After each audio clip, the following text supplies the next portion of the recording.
La Sainte Barbe, qui apporte espoir et lumière dans la ville de Saint-Étienne, reste l'une des plus belles traditions de notre cité. D'ailleurs, votre présence nombreuse ce soir témoigne de votre attachement à cette fête. Sainte Barbe, martyrisée au IIIe siècle après Jésus-Christ, est la sainte patronne des artificiers, des pompiers et bien sûr des mineurs.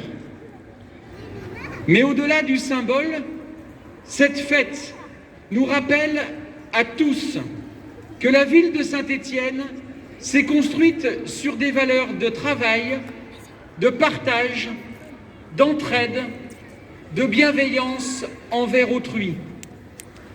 Pendant des années, l'activité minière a rassemblé de nombreuses populations venues à Saint-Étienne pour travailler ensemble, souffrir ensemble et parfois mourir ensemble.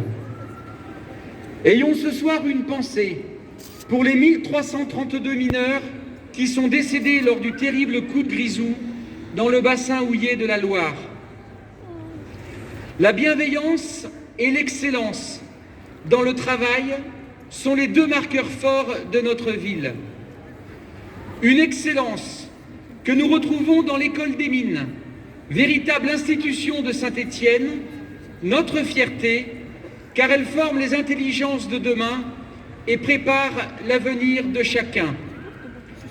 Je vous invite à applaudir très fort la délégation des élèves ingénieurs présents ce soir en grande tenue d'ingénieur civil.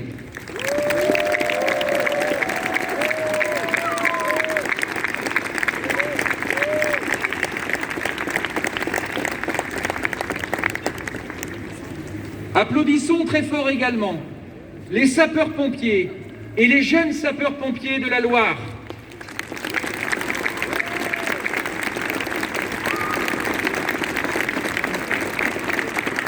Toute l'année, ils nous protègent, ils nous sauvent.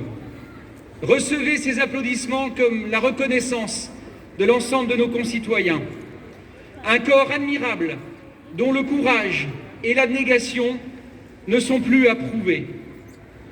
Cette bienveillance, nous la retrouvons dans tous les Stéphanois. Et je sais que vous serez encore nombreux, généreux, lors des manifestations du 35e Téléthon. Je vous invite d'ailleurs, chères Stéphanoises, chers Stéphanois, à acheter les lanternes dont la vente est entièrement reversée pour le Téléthon, ou bien tout ce week-end à composer le 36-37. Dans quelques instants, derrière Sainte Barbe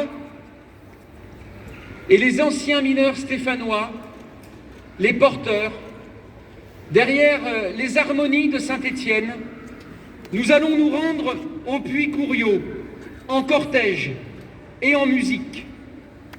Nous pourrons assister au parc Joseph Sangdols à son traditionnel feu d'artifice au pied du musée de la mine qui fête cette année les 30 ans de sa création.